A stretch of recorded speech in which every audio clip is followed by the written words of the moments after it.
you asked, what is Baphomet? Yeah. And you asked if Baphomet is a Star Wars character. And that's an unintentionally very funny, good joke because it sounds like a Star Wars character. Boba Fett. Well, Boba Fett, yes. Yeah. Baphomet is the Not sort of satanic effigy. It's the satanic response to what a crucifix would be hanging in someone's house. It's often portrayed in imagery, in statues, and it's a goat character. Oh, okay. It's a horned goat character with kind of the body of a man. He's usually doing some sort of thing with his hands. Uh-huh. And it's satanic. It's satanic. What, like, who... It's like Baal. Have you heard of Baal? No. Baal. That's another satanic. I don't know if they're cousins, if they're brothers, if Baal and satanic Baphomet creatures are just two different pronunciations. Let's see really quick for the viewers so we can know what to be wary of. Is there any other interpretation other than it's a satanic being or creature? Like, the reason why we got on this topic is because the neighbor right there has a massive banner, kind of like this, but rather than it being a frog with their own podcast. Guitar, they have a satanic... Well, I'm not sure what it is. It could be a symbol for anything. Baal was a real ancient deity worshipped in the Near East. He was an ancient Canaanite, and the name means Lord or Master. So Baal is a pagan god with temples and followers, not originally a demon. Later, Jewish and Christian writings turned the name into a demon such as Beelzebub. So this is a very... Yeah. That would be Baphomet there. Yep. Baphomet is not an ancient god and probably never had historical worship. He appeared in the 1300s during the trials of the Knights Templar, and the Templars were accused of worshiping something called Baphomet. The Knights Templar has direct lineage into the Freemasons, which adds he doesn't like the demon talk. If anyone doesn't know, I'll put a picture. No, you can't put a picture of the baby on the internet, Don. No, Have you seen the blur files? The face. Just blur the face. You're out of your mind. As we're talking Baphomet, Sorry, Remington. you can't say his name either. But yeah, there is a baby right behind the camera. We don't know how it got here. His drawings represented symbolic balance, male and female, light and dark, above and below, human and animal. It was meant as an occult philosophy, not a literal deity. So Baal is 3,000 years old. Baphomet is only 700 years old. Baal is an ancient pagan god, and Baphomet is an occult symbol. So yeah, they're both evil. Interesting. How'd you not know that yet? How did I not know that? Mm-hmm. I don't know. I'm not very read up on my satanic creatures. The Knights Templar into the Freemasons, and then into more recently Skull and Bones, which is a secret society that the Bushes were a part of at Stanford, I believe, where you have to... The Bushes? The Bushes. W and Senior were both in Skull and Bones, which will be described lightly as sort of a fraternity, sort of a secret society, kind of a boys' club, but it has darker links and ties, definitely. And to just take us off the rails right off the bat, actually, as the story goes, part of the initiation ceremony requires the initiated candidate to lie in a coffin in a room full of his other members and do some unsavory acts to oneself sexually. The person, you have to do something to yourself in the coffin. Yes, that's your initiation. Which could be related to a sexual act on yourself. Like you gotta wank your tank in the tank. You gotta spank your bank in the coffin tank. But like, I don't know. That's how the story goes. This is historically what's listed. And That's really weird. And to get even further into it, allegedly George Bush Sr. requested, he was so proud of his son to be part of his initiation, to be in the room as well. So this is all I learned on MS Now. No, I learned this from Trevor Moore. Rest in peace. Trevor Moore was the founder and the creator of the 2000s show The Whitest Kids You Know. And he was kind of the primary voice before anyone was talking about any of this stuff. Even like he predates Alex Jones on a lot of things that now through the Epstein files and everything we're more inclined to believe are true. But Trevor Moore did them brilliantly comedically. And he died, some might say mysteriously. He fell off of Oh yes. he fell off of a balcony We were talking about that. and died. Yeah. Shortly after he did a skit on that secret society. He was actually he was on Shortly one of after the he died. earlier Joe Rogan episodes. You can see him on the podcast. And I think he actually mentions falling off of a roof, like tongue in cheek, like sort of jokingly related to something they're talking about on the podcast, which is very ominous and weird. Come to find out, his true fate. So Well, he did that SNL skit and then died. Like no, a he week wasn't. after. I don't think he was ever did wasn't anything SNL? with SNL. No, it was a Comedy Central show Comedy called The Central. Whitest Kids You Know. Got it. I believe. Very, very funny, very dark, and yeah. Let's start over. Let's start over. This is too dark. We're starting Well, over. that was No, I'm yeah. kidding. Like on a podcast on Spotify when they show like the different chapters, that one will Yes. just be like Cole teaches everyone about satanic beings Initiations? and rituals. Yeah. Well, good to see you boys. There. Good to see you, Ant. Thank you for joining us. We have a guest course. today, Anthony. We're trying to get the views back up. We've fallen from grace a little bit, Don. I know you don't want to admit it, but we're sluggish over here. Okay, I've been more consistent. I've answered your calls. I've responded to the bat symbol. And I don't know. We've got to get the views back up. Are you trying to say I'm sluggish? No, I didn't say that. Maybe the culture is sluggish. That's why I requested you remove your shirt for the thumbnail. Mm-hmm. You can put it back on at this point if you want. I just need the shirtless physique in the thumbnail to hopefully get the clicks. Shoes off, shirt off. No, I felt For good. It's the a hot views. day out. I just had a gnarly workout. Remington's laughing at me. Now he's yelling at me. And no, it's really hot. I was gonna keep it off anyway. Okay, good. Thank God. But yeah, last week you guys were all. I mean, a guy came in a suit, and that didn't work. So That didn't do work. the complete opposite. Do the complete. I mean, I don't want to take over the podcast, but tell me about talking to Mayor Doug Serbo last week. That was a big moment for the Talking podcast. to one of the true lights in American politics was an honor. What a 180. Doug Serbo is not in the files. We can say Yet. that honestly. Yet. He's a great man. He opened our eyes to the inner workings of local government.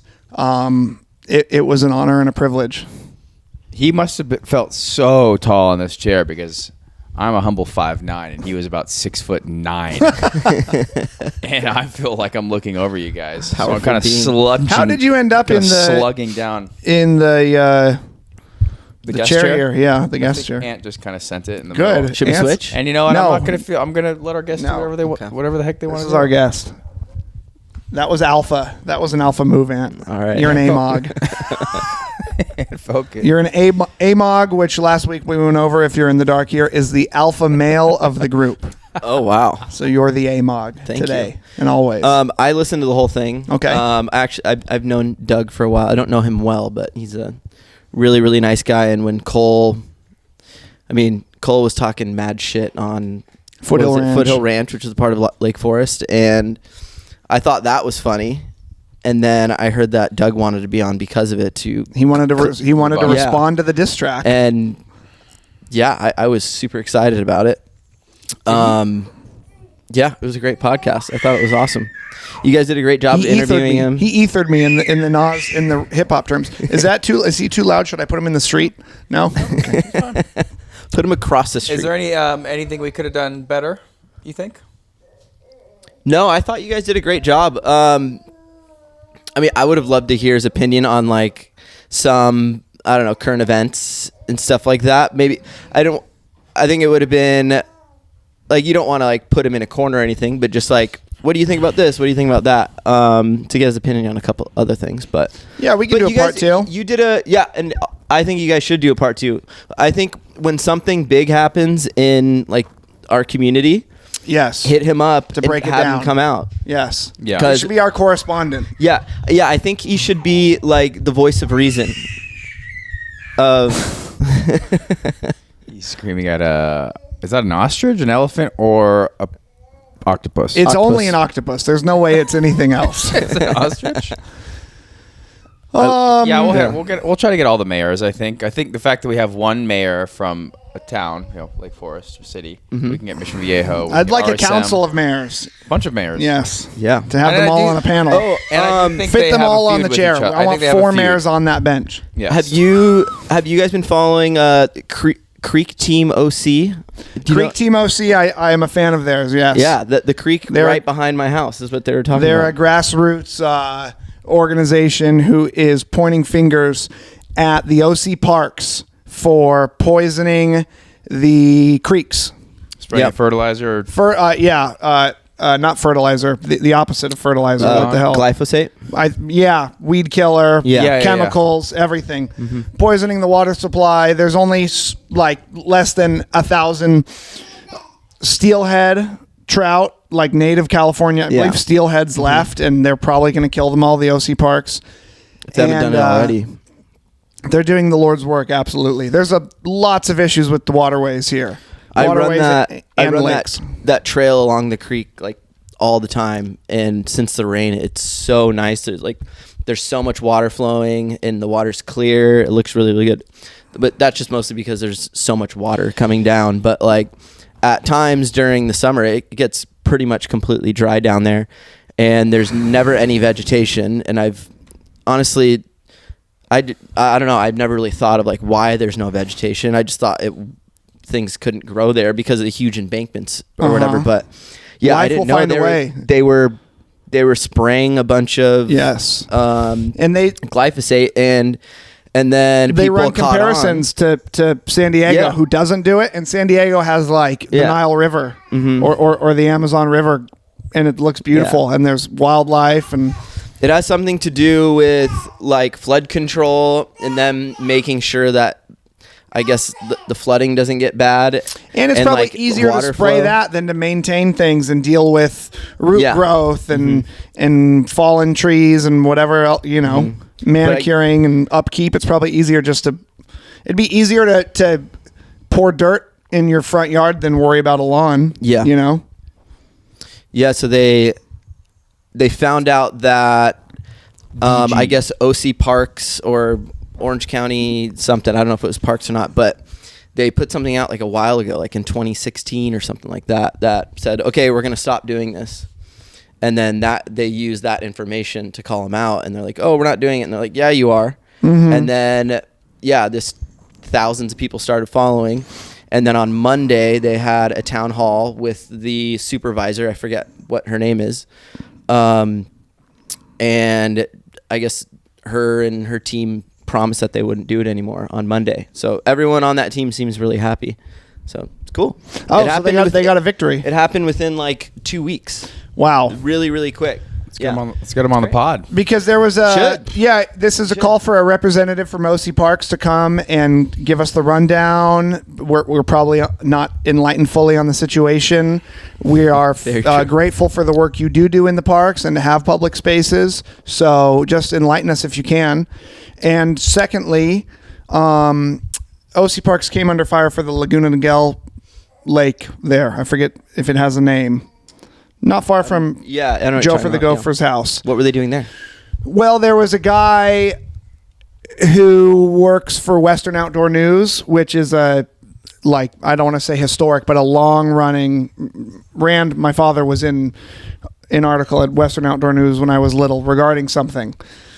So it's a long running magazine. It probably has an online media presence now or something, but a guy from there went down to that little lagoon one morning. It's a lake in Laguna Niguel, and he filmed probably 1,000 dead bass. Just floating because they did something to the water or mismanaged it. Apparently there's a water treatment facility upstream a little bit. Something happened, and he's like, there's a 10-pounder. There's a 10-pounder. Wow. And there's like 1,000 dead bass. And then the next morning he went back, and they had seen his video, so they sent a cleanup crew to clean it all up real quick. So similar thing happened in Lake MV like 10 years ago, the golden algae. And the golden algae Lake bloom. MV, I remember that. Yep. And Lake MV is still decimated to this day. They used to have massive There's no bass fish there. in the lake. In Lake MV? Yes, if there are, they're few and far between. Nobody, it's a lot worse, nobody is catching fish there. It's impossible to catch a for fish. a long time, it was known as being like one of the best bass fishing spots in not the area. Even the state, but maybe even the country. Yeah. A lot of people thought the world record bass could have been in Lake Mission Viejo. My brother knew a guy who lived in one of those condos on the lake, and he was a professional angler. Yeah. Big time fisherman. He was on the cover of magazines. Like, he was a big deal in the bass world, and he lived there because of that lake and fishing. And when that algae bloom happened, as the story goes, Tanner saw him at Cook's Corner crying, or like Tanner asked him what's going on, how you feeling or something, and the guy broke down because it was his whole life, and he's like, I don't know what my life means anymore. It's a private lake. You can't get in unless you know a guest and know a tenant. And that guy's still kicking From CVS. Yes, cigarettes, they must not do harm to anybody. No, he's got the he flies like a Trump flag and an American flag as well. He has a black car. Explain. I think that guy would come in to CVS in the plaza when Dante and I were employees every day. Yeah, every day. Every day for cigarettes, like 2 packs of Pall Malls, and for cigarettes and lottery tickets, like 2 packs of Pall Malls or something. I can't remember what it was. Like 14 years ago. Parliaments or something funny. And he looked like he's gonna die. A very sickly cigarette smoker, literally 25 years ago. And there he is, just cruising in his classic truck. Yeah, just made a pickup. He's a little late this morning. Same truck. Yeah, he's always had a couple cool cars. That one looks really good. I feel like he put a lot of restoration into it. Yeah, I cannot believe he's still around. He might be 49 by now. Maybe he was like 35 when we... The body's hard to kill, man. The body is hard to kill. Have you guys told any CVS stories on this pod? Yeah, probably. It's hard to remember. This is number 31. Can you explain Dante's break routine when you'd be on break? His iPhone picture on my phone when he calls me is still him in the break room. At CVS with his shoes off and his feet up. The break room was the 7th realm of hell. It was an absolute purgatory. It was like the room that they wake up in Saw. That's what the lights felt like. It was the most just void of any sort of life or light or love. It was just and Dante an empty, like when room of relaxation. Not if you have a mucho mango, frickin' M&Ms and some peanut butter. That weird dystopian episode of SpongeBob where Squidward ends up and they end up in like the void, and they're just in like white nothingness. You know? Yeah. So that's what that break room felt like. And what would Dante do in that break room? And it had a TV in the corner that would have on like Telemundo, scratchy. Dante would go into the break room probably 10 minutes before his break started. He wouldn't leave till 20 minutes after his break started. Kick the shoes off, feet up on the table, and he would have no less than... He would spend his whole paycheck on his, peanut butter, Gold Emblem, which is the CVS brand, Gold Emblem peanut butter pretzel nuggets, a bag of those, some sort of Slim Jim, like an XL Slim Jim, a long one, a Mucho Mango, absolutely a Mucho What's Mango. a Mucho Mango? Is that a Mucho drink? Mango's in Arizona, Okay. iced tea flavor. Yeah. Sorry. A Mucho I knew that. Mango. So he's already up to like 100 grams of sugar. Everything processed. And then what else would be in there? Definitely M&Ms. a bag of peanut M&Ms. I would grab 2 M&Ms and I would grab one of the peanut bites and I'd go. Yeah, Sip and he a would Mucho sit there. Mango. And then he would clock back in off his break and go into the stock room and juggle a soccer ball for an hour. He got up to like 614 or something. Yeah. And he would go, Oh, shit, God. if he dropped it and scream. Dot was my favorite clerk ever because he would check people out with the most efficiency and speed I've ever seen in my life. It was amazing. It was incredible. Just like passing around, pressing the button, and saying the least amount of words, least amount of eye contact. For an introvert, it was a dream to be checked out by Dante. Yes. Yeah. Dante was hired at Long's Drugs shortly before the transition, before the corporate buyout into Wow. CVS. A few months. A few months, and I came in. So you I'm made not through sure. the merger. I came 6 months into his tenureship, maybe, Yeah. as a CVS employee, and shortly after I began, our general manager of the store, Mark, came down with a severe case of vertigo, and he abandoned the this store. He story. abandoned the shipmates for months. So it was kind of like Wild Dante, myself, Paul, Elias, Paul's still there. Scott. Dennis, Scott. Who's Scott? Scott. Oh, Scott. God Scott. love Scott. Jason, Scott was funny. Jason. Jason was a younger guy. Jason Bell. Yep. Jason was a great guy And then who's the Daniel Ramirez or not Daniel Ramirez? Something Ramirez. who trained me on photo development. Yeah, short Mexican. I luckily by fortune fell into the photo development department, which was Dream job for Cole. Dream job. kind of actually fun, kind of fun to do. Felt like I was not like just wasting away. I was only 19 or something, so I wasn't feeling wasting away at that point anyways, but developing photos. He's getting frustrated. That's all right. Yeah, Dennis. Hey, Dante. Remember Dennis? I thought he was a serial killer for sure. Dennis could have been. Scott could have been. Yeah. Paul could have been. Paul could Everyone. be on the run since like 1973. Kelly, Paul, rest in Paul peace. might have 8 mounds of dirt somewhere in Indiana that nobody knows about. Oh my. Kelly has passed away. If you didn't know, Yeah. unfortunately, rest in peace. Lorena still, I think, with us. Florinda.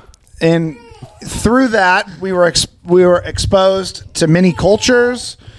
Dante, Got my hair braided. he dipped into the black community a little bit and explored finding his identity there, and had one of the Wasn't sure if you're going to bring that up. Caribbean American employees. What was her name? Cubba Cub. Mrs. Yes. Cubba Cub. Yeah, Jennifer. Her Jen. sister came here to this garage while you sat on the ground, and she, like a ludicrous music video, Oh my gosh. braided your hair into Yeah. cornrows. Like 2 hours. And actually, I take it back, not because you were interested in the black community, but instead because you wanted to be more like the whitest guy of all time, your idol, the French Canadian, which is literally the whitest you could get, George St. Pierre. You wanted cornrows like George, I did. and you kept them in until his fight with someone. That was the whole Did thing, George right? ever have cornrows, or am I tripping? Or did you want them because of Uriah? Or I somebody it was wanted them Uriah. because of Uriah. Uriah think it was inspired you. Uriah. No, George never had cornrows. George was never always did. bald. Yeah, Yeah. George maybe never it was- had it. Maybe I Can't believe first you- learned who Uriah was, and I liked him for like a couple seconds. His like worth ethic and all that. So yeah. He was like the hottest guy for a while in UFC. Yeah. He was. Before the Russians and the Dagestanis came in, the whites were good. I just burped The whites. directly. Let me into the take mic. him out of the car so you guys continue. for sure. Okay. Keep the mic with you. can Yeah. you? There was another time, I think when I started at CVS, Dante went from being just a quiet, strange person to the rest of the staff. I kind of unlocked the personality with him, and they saw a little bit more of his silly side, and I brought some life out of Dante, so it made him more interesting to everyone. And there was a time where I was one of the shifts was 6 a.m. to 3, and maybe Daunt had a 10 to 6 shift or something, and I was on register during his time to come into work. And, On register. And the hold on one second, baby. You guys talk for one moment. I'm in the middle of a story, but I got to lift him. Where we leave off so we know? Okay. Yeah, I'm coming in. 10 to 6. 10 to 6. I was on register, helping guests. Can you talk for a second? And nothing to say. the automatic doors dinged and came open, and Dante rolled in on his in rollerblades in his K2 into the extreme inlines into the store, uniform straight through the store all the way into the break room to then take them off. Oh my gosh! I'm gonna put him in this chair if he keeps freaking out. It's fine. We'll figure it out. What do we do? You're fine. You can give him to my where's Maria? My mom. Mother? Yeah. Can you sit here? If he cries, yeah. Huh? If he cries, then just give him. Okay. Would you go grab her? Were you guys the young? 100%. Were you guys the youngest there? Like, because it seems like everyone Yes. was older. We had Right Ronnie. who's God knows is Ronnie. still working there, I think. I'm praying and for then Ronnie. Sean, who I think was also a serial killer. You just sent me some sort of imagery of him, right? You came Sean? across a profile or something, or who did you send me a picture of? Syed. Oh, Syed as well. We had Syed as well. Everyone had dandruff at that store. Everyone had dandruff. That's true. Including me, honestly. That's true. Including me. Interesting fact. Cole, did you find any crazy stuff in the photo development days? Oh, yeah. I mean, is Yes, that? there- I don't know if that's against HIPAA, but No, I don't believe so. There's I statute don't of remember limitations, names right? anyways, Past that. but there's two. There is. I won't go. Let's make sure we're. Statute of limitations. Yeah.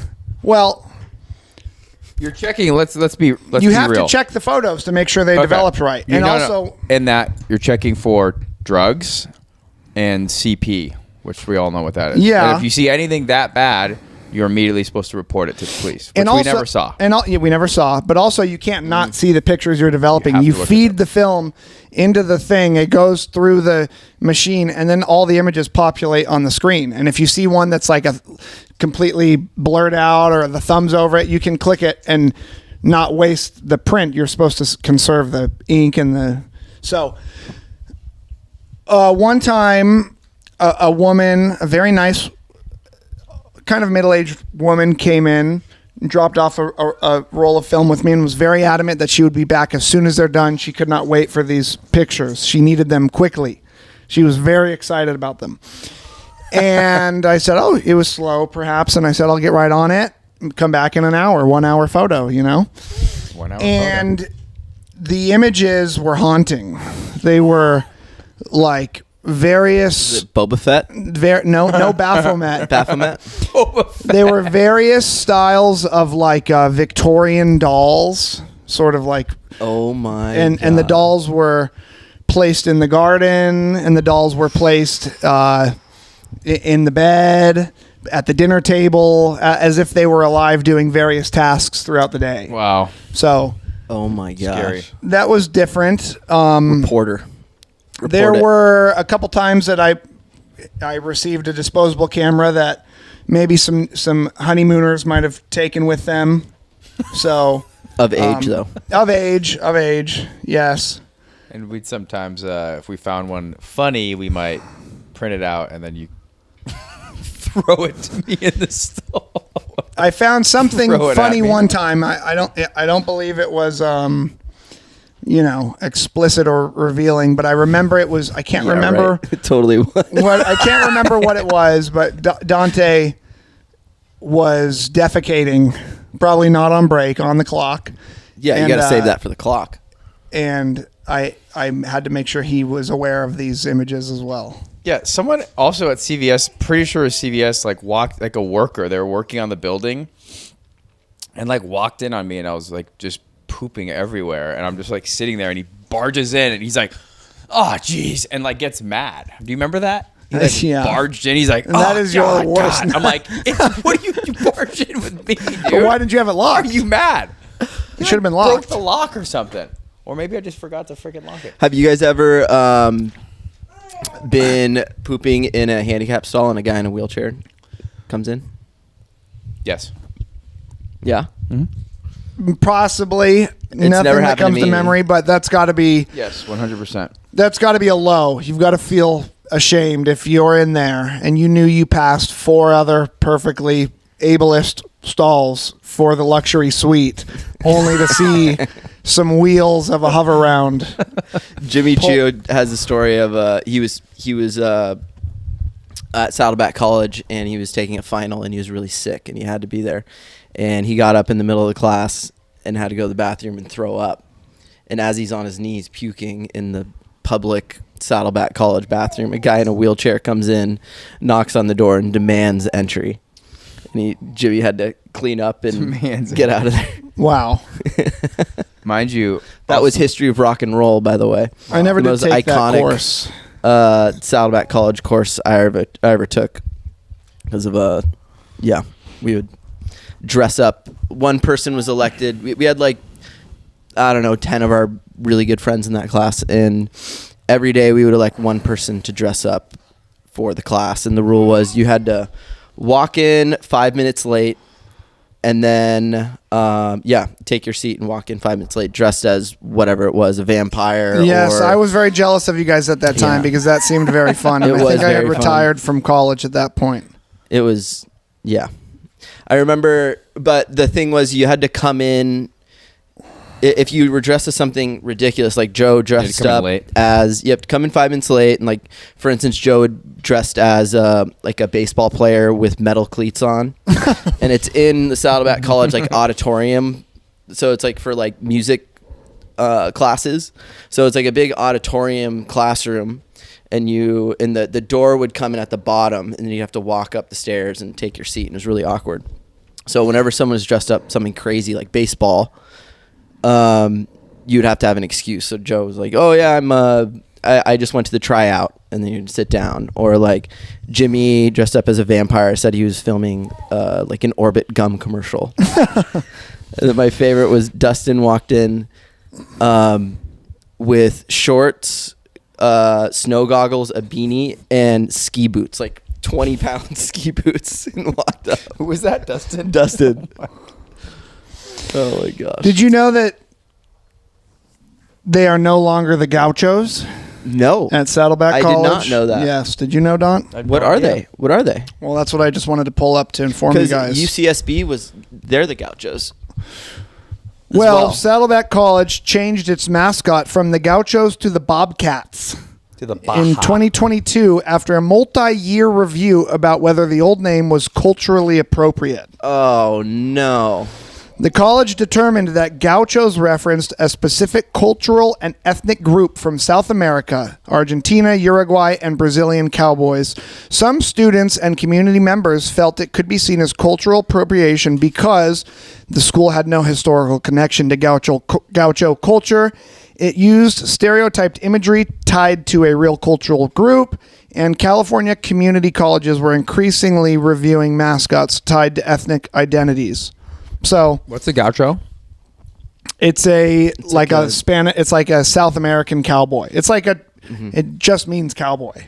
Maybe it's slang-ish. Caballero is the Mexican term for a cowboy. That's like or vaquero. Or vaquero. That's like a cowboy, and I think caballero is like a caballo is a horse, I think, right? Maybe it's a horse rider, a caballero. Which is Yeah. Yeah. Okay. So, yeah. Yeah, that's pretty lame. That's pretty sad. The Gaucho name had they been need to change it back. used since the 60s, so the change ended about 50 years of branding. What about UCSB? Saddened. Let's see. They still have it. There's no way. They for sure still have it. That's I think lame. community colleges have less to worry about and focus on, so they wrap themselves up with problems they don't need. There was a whole campaign to change John Wayne Airport to something else because of his history.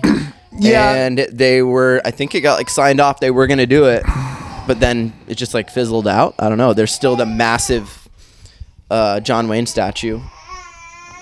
Yes, UCSB is Airport. still the Gauchos, and it has been part of that school identity for 90 years. It's viewed as a symbolic cowboy figure, not a caricature of a specific ethnicity. So honestly, I think it comes down to the depiction of the. I don't know. Call your son. I just texted her. Is she gonna get the child? Yeah. Oh. Stand by. But I feel like if you're going to make a decision like that, if people think that it's bad, they should, I don't know, maybe take a bunch of vaquero or gaucho Have them vote on it. descendants Yeah. and be like, is this offensive to you? Yeah. Because what it is just a bunch of young people in their Spanning 18, cultures, 19, yes. 20-year-old kids that they think, in their opinion, it's offensive, but maybe to the Yes. actual people who are closest to that culture would love it. Or lean into it more and say, if this is going to be our name, then we are going to have a week where we celebrate Gaucho history and culture, and we bring guys in here and they rope steer on the football field or something. That sounds sick. All right, Ant, What's up? I'm going to leave you for a moment. Okay. Now it's just me. Dante, come save me. Poor guy. You're about to be in very good hands, Remington. There Hey, you mama. go. Yeah, do you want to do a fun game? Sure. Me and Cole did it once, but you could say no. It's okay if you don't want to do it. Well, what is it? No, it's okay. I have a feeling you won't want to do it. I just want to see if Ant wanted to do a minute of stand-up, just anything that came to the top of his head, but I feel like that's a little too much pressure. I segment can't might do have tanked our viewership. That might be why we still haven't recovered last time we did it. Yeah, or the lighting of God. that episode. Just the lighting in general. There's the LF crown that Mayor Pro Tem Serbo Mayor Pro Tem. awarded us. I wish I knew what Pro Tem meant. I still keep don't. saying it. I refuse to Yeah, say it. What if I You don't started know what it us is? off with a disillusion bomb, and we suffered the shockwaves did, the whole but episode. right after he the- threw a flashbang in the beginning, and Tem. we couldn't recover. It started with that correction, and then he corrected it a couple more times. And then later that day, when Dante posts it posted Mayor, on I YouTube know. and everything, it was Mayor of Lake Forest. And that's probably stolen valor in the local government circles. think I Well, was he about to tried, but Google you guys, how to spell Pro Tem. I mean, how to spell pro tem? Yeah, there's only one possible way how to spell it. It's not PROUGHTEM. What are you guys saying? Is it PRO space TEM? I think it's. I think there's a dash in there. You guys think? We know. But what we all don't know is we don't know what that means. We don't know what it means. So sorry. Doug, So, Mr. Servo. as of an hour ago, Kristi Noem has been ousted as the head of the Department of Homeland Security. 100%. The first to be ousted from the Trump cabinet. I feel like Trump's first term, he was firing people like every other week. Yeah, like everybody. Yeah. She had some sketchy stuff going on, right? Like very similar to laundering, moving money around. Who knows where money was going Right. to these like seemingly shell companies that had no websites or anything like that. She was not qualified for that job, absolutely. And she also shot and killed a 14-month-old dog and wrote about it in a book and said it was a learning lesson. I'm not sure. Before she was in office, Also weird in to this say position. 14 months for a dog. You could just say a year old. Yeah, a puppy, a year-old dog. That I don't think Did it cross the border 7 without years. permission? I think it was just misbehaving, and I believe she killed a goat the same day as well. Why am I laughing? I'm not kidding. Why is she killing all these animals? Horrible. Yeah, and she wrote about it as it was like a learning lesson, and it made no sense. But when that came out, that was like, I don't know when that came out, but it seemed like Trump had no problem with that. no, that was probably a government a Democrat hoax, according to him. Just like the files were a Democrat hoax. Let's find out why she shot the dog. Have you ever killed an animal, Ant? Yes. I have. I shot a goose, a Canadian goose in Montana. With my brother? Yep, with Tanner. That was pretty crazy. That was the first time I ever shot anything with a gun. That was wild. Most of your killings have been with manual combat, right? I have one other manual combat. A chicken or a pig? Both. Yeah. So that'd be 2. We'll start with the goose. So in Montana, I was hunting with Tanner, and we woke up early and kayaked out to this little spot, this like little rock, where we had like a blind and some decoys out, and we had like a blanket over us. And whenever geese would fly over, we'd just get up and shoot, and I would miss every time. Tanner shot a couple, and we were with one of Tanner's friends who owned that houseboat. It's like a houseboat that was moored into the lake, and it had no motor on it, and it was built for like bachelor and bachelorette parties and stuff like that. Yep, we buzzed it that one time. But we looked it up prior.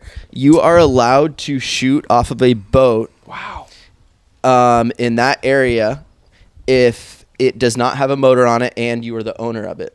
So it was legal to do it, To shoot off that boat. To shoot off the boat, but That's you could see so amazing. But you could see the houseboat from the road. It's very close. It's super close. Like I'm like, how is this legal? Even going on to that like little rock, it was so close to everything. But I guess with shotguns, you're allowed to do it. Yeah. But it was completely legal. But just to be respectful of like the area and the community, we didn't want to be like just shooting guns off the boat at geese because we knew that. Well, like, the community already did not fare well towards the houseboat. A lot That's of true. community And we wanted members to keep it viewed chill. it as an eyesore and wanted it gone. So we were done hunting for the day, and I was Tanner and his friend were, and the owner of the houseboat. They were inside of it on the bottom part of it, and they were doing something like checking on something, like maintaining it. And I went up with my shotgun, with your dad's shotgun, and walked up there just to check it out. And these like 5 geese fly over really low, right where I'm at. And I had missed the whole time, and they flew directly at me. And I was like, I'm going to take one of these out. And I blasted one, and it fell into the lake. And Tanner looks up at me. He's like, dude, he's like, get down here. Don't be doing that because it's so visible from the road. It's like very gnarly. Coming you were directly determined. at you, flying But eye then line. To feed yourself. I hit it. I thought I hit it good, but it was injured and it starts like going away. I'm like, Tanner, what do I do? And he's like, you got to kayak over to it and you got to kill it. I'm like, how do I kill it? He's like, you gotta grab by the neck, swing it above your head, and break its neck. And I was like, all right. So Swing it? We're losing Yeah. all viewers, and Pete is coming Wait, to how's the swinging house. going to break his neck? well, I would If think you you got to hold- swing it and then stop. yeah, exactly. Like how whip gators it, do. whip it. That's what he Yeah. told me to do. And I'm in a kayak, and it's like off balance, so you can't like grab 2 hands on it. So I had to kayak, find it in like these bushes, and grab it and bring it above my head and kill it like that. And it was gnarly. I didn't like doing it, but I would just, the whole time I was kayaking over, I was like, you hurt this animal. You need to go over and kill it so You that need you to can eat every morsel. And I did. We did eat it, and it was delicious. It was really good. I would have just whacked it with the damn paddle. It wouldn't have worked. Why not? It wouldn't have Well, worked. in my Kill youth, the brain. You did it with pig. It wouldn't have worked. when I would go dove and quail hunting, sometimes when you're hunting with shotguns, you might not hit them dead on, but you will bring them Exactly. down. And if you have a dog, the dog is kind of like a jaguar and knows where to bite it, and the dog will keep adjusting until it is, deceased. But if you don't have a dog and you're retrieving the birds yourself and they're still alive, it's like that book, The Ringer, that kids would read in elementary school and stuff. It's about a little boy that would go hunting but not old enough to shoot, and he was known as the ringer because he would retrieve the birds and wring their necks to finish them. But my dad never taught my brother and I to do the neck wringing. We would watch others do it. Some of my dad's friends would just take a garden fork, stance with their fingers and just go right over the head and just one swift pull and just pop the head off. That's one way to do it. But my dad would always pick the bird up, lift his boot, and one thwack on the heel of his boot. What is that? With the head. With the head, yeah. The head would come off or would stay No, on? it would just die. We did similar to that when I was in Sri Lanka. We did volunteer work there, and we built a big pig pen and a chicken coop. And the first time we went there, we built it and then bought them like chicks. I think we bought them like 12, and then when we came back the next year, there were like 150 of them, and they were like rampant all over. There were way too many, but the kids at the orphanage were able to get an egg every day, and then when they stopped producing, they would kill them and eat them. And they picked a bunch of them that they wanted to kill, and of course, because we were the ones who supplied it for them, they wanted us to take part in the killing. It was an honor.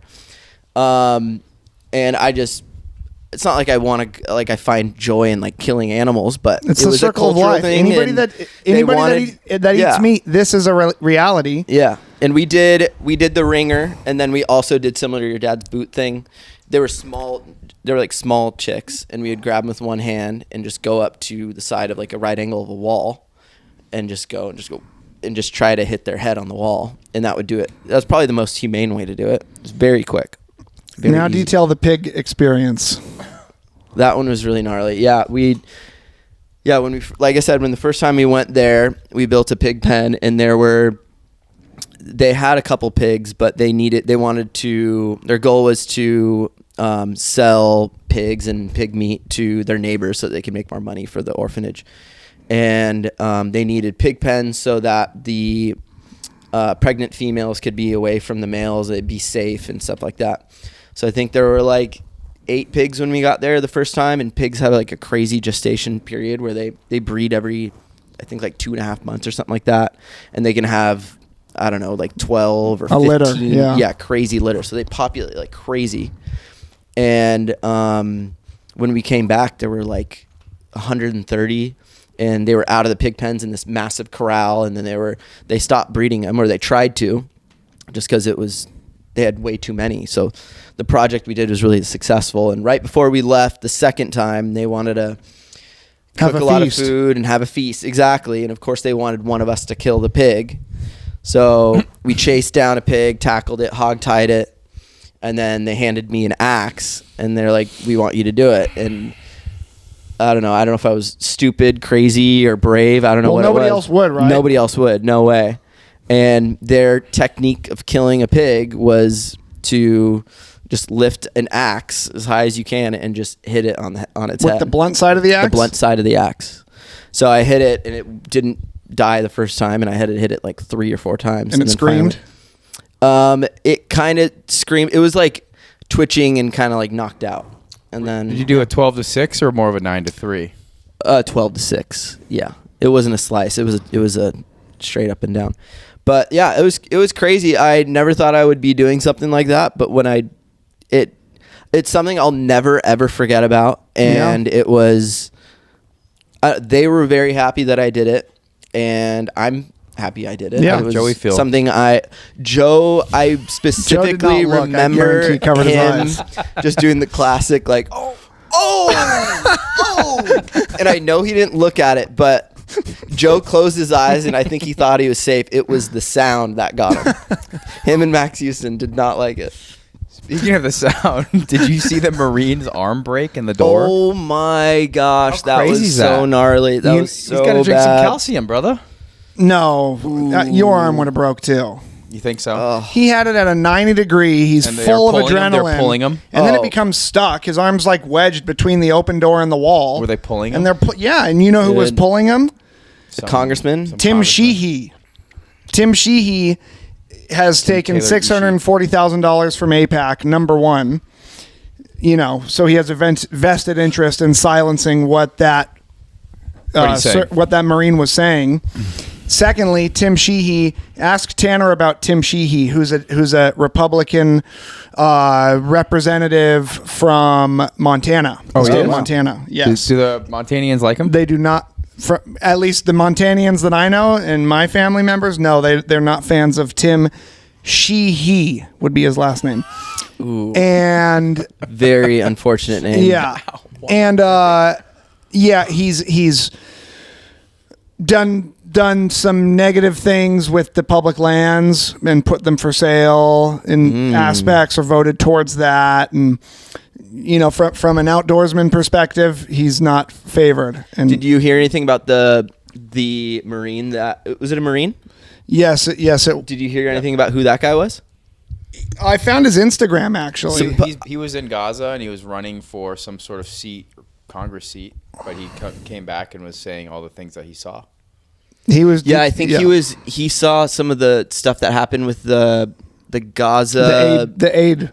The US Gaza aid that was delivered that allowed the IDF to congregate people they didn't want around civilians. And where they had a lot of aid going into Gaza, and people went there to get their food and water, and they ended up getting mowed down by a bunch of his name is Brian McGinnis. I'm not sure if he was one of them, but I think part of his experience was seeing a lot of really, really bad stuff of U.S. contractors. His name is Brian McGinnis, and he has from North Carolina, and he has a GoFundMe on his Instagram. Proud Marine who's always believed that service doesn't end when the uniform comes off. Crazy. Yeah. What's the GoFundMe for? I thought it would be for his medical bills, but I think it's for he's running for something in North Carolina, I believe. Okay, got it. Wow. Green Party, U.S. Senate, North Carolina. Veteran firefighter, father of 4. It's gonna be. I mean, he's gonna have a cast on. I mean that running. He's had for sure a surgery. Good look. It's probably a really good look. For sure, surgery and plates. Yeah. Yeah. He's gonna have a cast up to here. You know what's annoying about that clip, though, that I find annoying, is that people are still creating chaos even after it happened.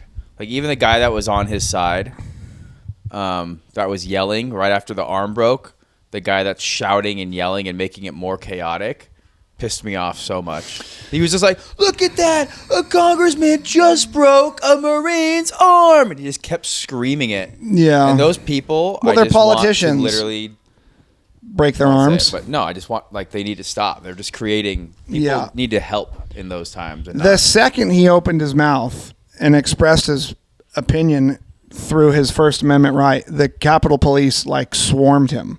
Yeah, well, that's it wasn't weird like too, he was causing a disturbance for a while or barged in. Yeah. He started off boldly and loudly, sure, but it was from the first thing he said, they had the memo that was, this is not going to fly. Why is a congressman being one of the people to take him out? That's what I don't understand. Because the guy went beast mode because he's a Marine, and those 2 or 3 Capitol Police could not restrain him, and he didn't even look like he was fighting back. He was kind of just trying to stay standing. He wasn't fighting. Yeah, he wasn't really on the offensive, but he was making it hard for them to get him out, and they couldn't get him out. And so Tim Sheehy decided that he was going to be a hero, and ends up snapping the guy's forearm in half. It's a really bad look if you are the one taking money from AIPAC and a guy's saying we don't want to fight Israel's out war against Israel and AIPAC, and then you come in and break his arm, and you're muscling him out of there. Not the best look. Granted, I'm sure his goal wasn't to break his arm, but you should not. You should not insert yourself in that situation in the first place as a congressman. That's why there are Capitol Police and security. You're inserting yourself in a way. It's like you're inserting yourself. He wanted to be a hero because he's probably emotionally charged by this Marine doing that, and he's now emotionally charged stopping him. So he's removing this guy, not realizing, his arm's here. Or maybe if it was a professional bodyguard, he might be like, his arm's in there. I don't want to break his arm, so I'm going to pull him this way. And if he enjoys his funding that he's receiving, maybe he thought this is an opportunity for me to please my donors even more in a very twisted, dark. I think maybe backfired. Not to break him, not to break the arm, but to be like, look I stood up to this too, or something. I think if you're taking money, that much money, I think he probably. Never mind. That's not really true. Never mind. I think is it McGinnis? Is that his name? Yes. I mean, other than him breaking his arm, it was probably the best possible. He's winning whatever he's running for now, for sure. Killed it. killed it. Because, not that we're at Vietnam levels yet. We're only 7 days into this Operation Epic Fury, or whatever the heck Hegseth's 7th grade brain named it. But it's not in Epic. It's not in good faith with, I don't know, 80% of the country. No, I think a quarter of U.S. support. Yeah, 75, and those are all probably people over the age of 70 or something, like, And all people from Iran living this here. is going to tank the midterms for the Republicans. It's like a death sentence for elections, for sure. And probably for the next presidential election. I think they already knew the midterms We're were going so- to be bad. They already knew? Yeah. This Everyone's happened. been saying it, and it happens every presidency. This country spent 25 years, literally my whole life, in Afghanistan, in the Middle East, which we learned was,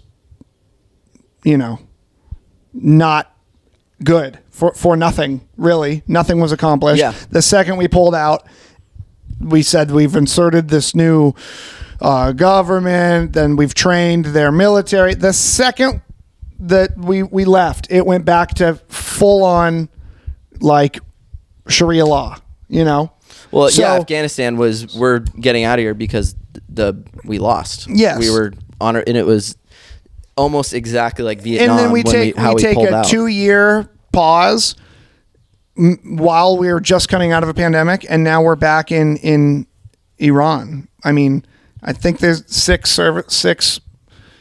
U.S. service members have been killed, and it's just like heavy for like not good. Yeah, I just hope it is quick and nothing like before. But if you were to give the U.S. a grade of our regime change the past since like Vietnam or Since all like those ever, it's an F. Like Yeah. we fuck up every time, and we have these really long, expensive wars, and a lot of people die. It's hard. Yeah, it's. Don, what do you think? It's hard because there's a few people. There's a few people, let's say, at Sandbag that like I'll ask them a question. They're from Iran. They love it. The Iranian people are Christian, very happy. and they have family there. Yes, they are happy. And then in a way, I'm like, well, what do the people think in Iran? Like, what do most of the population? They'll be like, 99% of everyday stoked. Iranians are so happy because they're under dictatorship, and I've heard it's 80% and they're there. just very. But killing the dictator does not change the way of life in the country or necessarily anything. Like, they're probably excited. But they right killed now. way more than They the think dictator. it's going to turn in. The problem is they probably think it's going to turn into America, but West it's not. Hollywood, and it's not going to. No, but they're happy that something's being done. But so in a way, it's like, yes, we're doing good for millions of people. that Something want is things being done. Anything, I guess. Yeah. Sure. But I think we're doing it under false pretense. I think we're doing it to hide the files. I think we're doing it. We could have done it a year ago. We could have done it 10 years ago. We could do it 10 years from now, a year from now. I think we're doing it to hide something, and that's it. So I think it is a distraction and a diversion from the most widespread and incriminating and there's no horrific way government conspiracy to ever unfold before our eyes. No way. It's just a matter of fact, just That has to happening do right with it, now. yeah. That we have to do it right now. That after the Epstein files, Yeah. there's no way it's happening for a reason. It's on purpose. Screw them. I have mixed feelings. But I still with like it. helping people. I still want to help people. Yeah. in other countries. I hate I that just our think we're main doing it. partner is Israel in it. Like, I hate being partnered with Israel, just with everything they've done, especially with the war in Gaza the past several years and how we've supported all of that.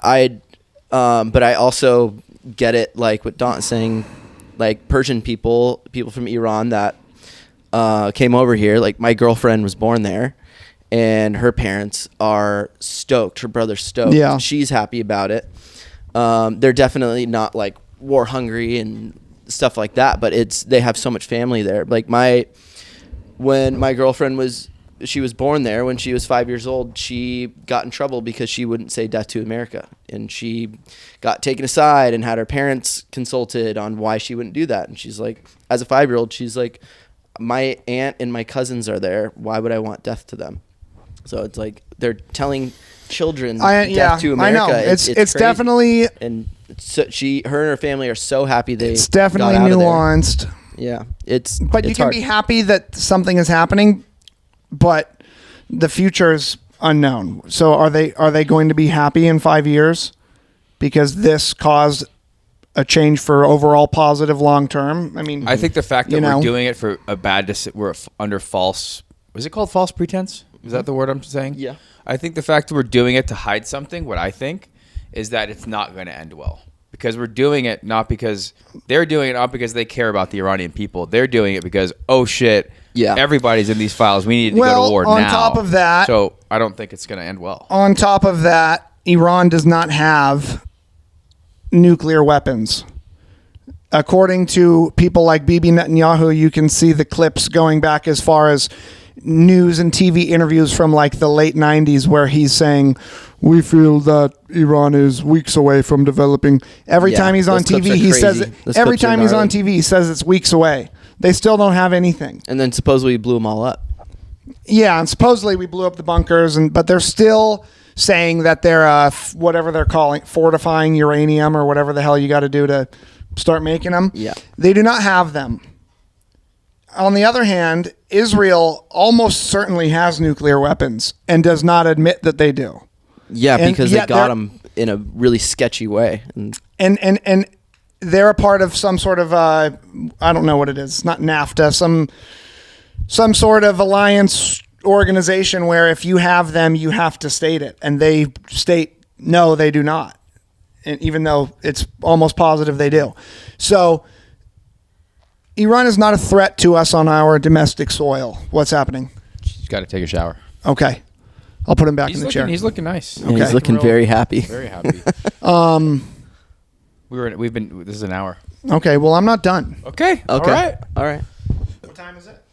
It's 1:12. Okay. Yeah, it's crazy. I always think back right before all this happened, and if you were to tell me in 2 weeks they are gonna have killed the Ayatollah Khomeini and 50 of top generals and everything like that, and then completely obliterated their navy, I'd be like, that's crazy.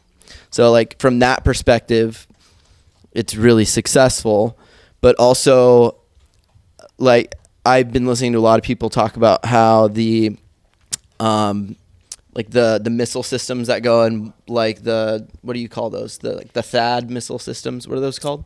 I can't remember, but yeah. The things that shoot missiles in the sky, interceptors. Yeah, 15 million. Those are extremely expensive, and they are shooting down these Iranian kamikaze drones that cost $35,000 to make.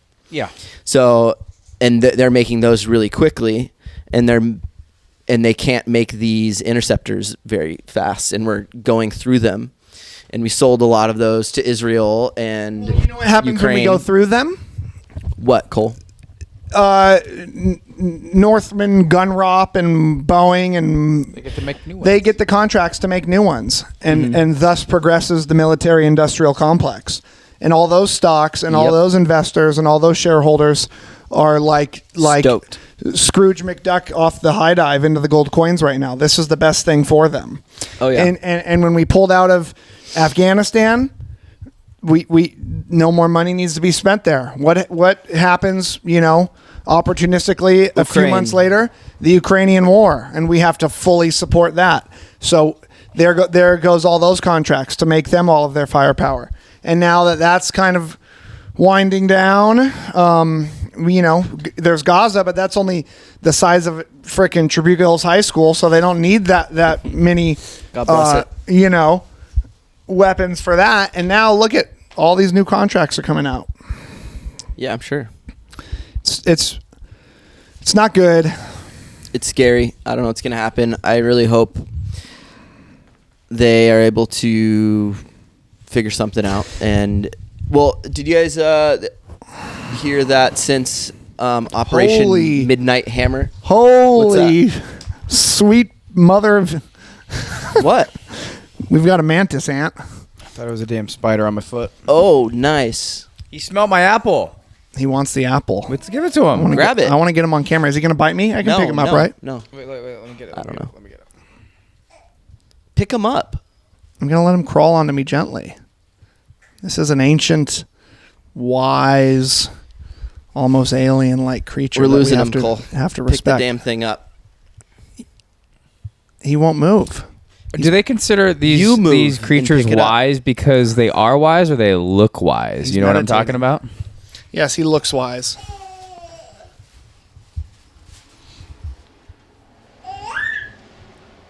He looks old.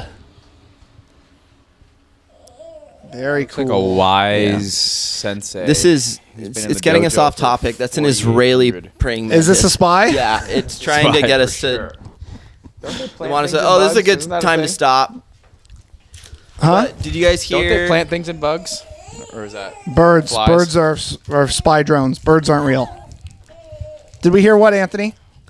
The was Midnight Hammer the one when we took out their nuclear stuff in Iran? Yes. Oh, okay, that I was confusing that with the Venezuela one, which is also crazy. But since then, the CIA has been prepping and arming a bunch of Kurds that are like right on the border of Iran, and Who's been prepping them? the CIA, and it's been like a secret mission to get these guys ready, and they've been like ready to start, and then Start what? ground invasion, Right. the actual troops going in, and supposedly Iran has already started attacking them, and that's supposed to be like the troops, and I think they're going to like go in there and then also try to like arm civilians and try to do it that Before way. having to put our own boots. Yeah. But what's crazy is Trump keeps on saying, like, hinting at a lot of troops dying, and he's not ruling out troops coming in. He Which said it in his like announcement speech. the He's first like, one, Yeah. which I think if Say, what'd he you, say? So like we He people said- Americans will die. he said basically. America's going to die, and then when asked about ground troops, him and Hegseth, they definitely aren't ruling it out. I kind of think It's a flex. Maybe it's a flex to posture Not show the for hand. the Iranians, like, Yeah. hey, we're gonna send troops in here. You better give up.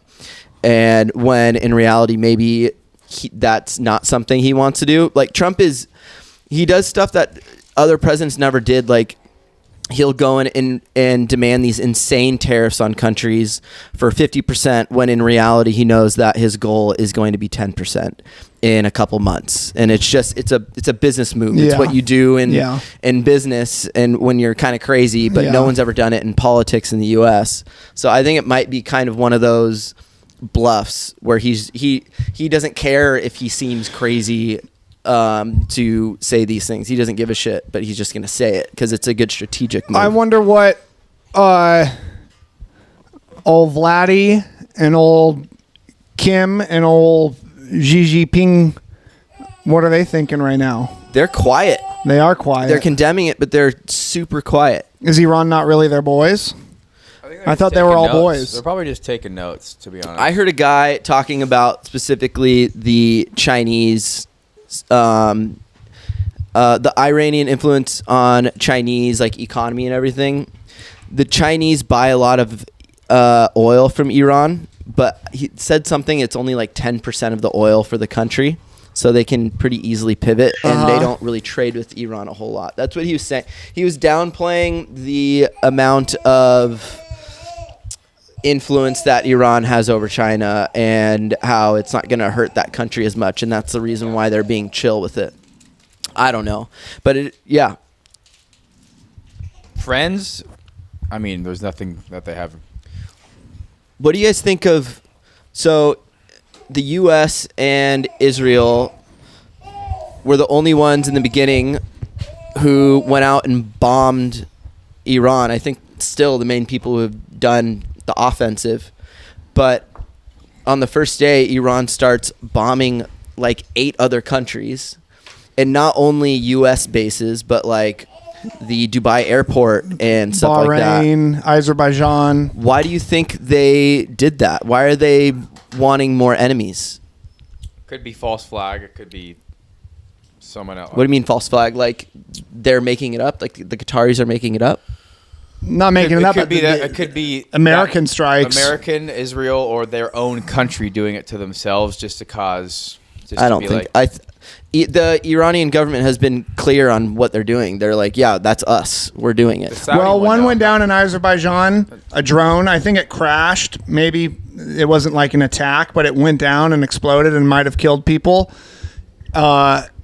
In like an unincorporated region of Azerbaijan, and I read that Iran denied it and said it wasn't us. Maybe it's that if they do the Dubai airport, maybe it's like it starts to cause pressure to like these countries to like really try to come to the table and make a deal because they don't want to lose their tourism and. I think it was to start more trouble with more countries, and then force Russia and China to come in as allies and help defend them. That's what I think it There was. you go. That too. That too. But I mean, if I you don't do know. that, you're gonna start bombing. You'd bomb. It was a Great crazy move. You're gonna go It bomb was an Great insane Britain. move. You bomb Great Britain and bomb Australia and bomb France. Start bombing those countries, and it's gonna. It's an insane move. Yeah, I don't. That's why it's like. I don't And another thing, like the U.S. has been so successful in them. Oh, poor guy. They've been super successful in their attacks, but the Iranians have done way better than anyone thought with getting through the missile defense systems. They've been able to bomb all sorts of things, and The Iron Dome is more like the aluminum dome, it seems. aluminum That's the foil episode dome. title, the aluminum dome. This guy's not going to last much longer, and I should Should we do probably it? have to return him to his manger for a nap. For sure. Okay. Of course, we forgot to ask you how your last night was at Santo. How it feels being gone. This is pleasure for me. I don't want to get into business. Okay. Oh, okay. Stresses you out. So not good. Yes, I'm extremely riddled with anxiety at the moment. We'll All talk right. off camera. Ant's favorite part. We'll end it on that note. All right, that's a good note. Yeah. Cole's anxiety. Cheers. Cheers. Thank you, guys.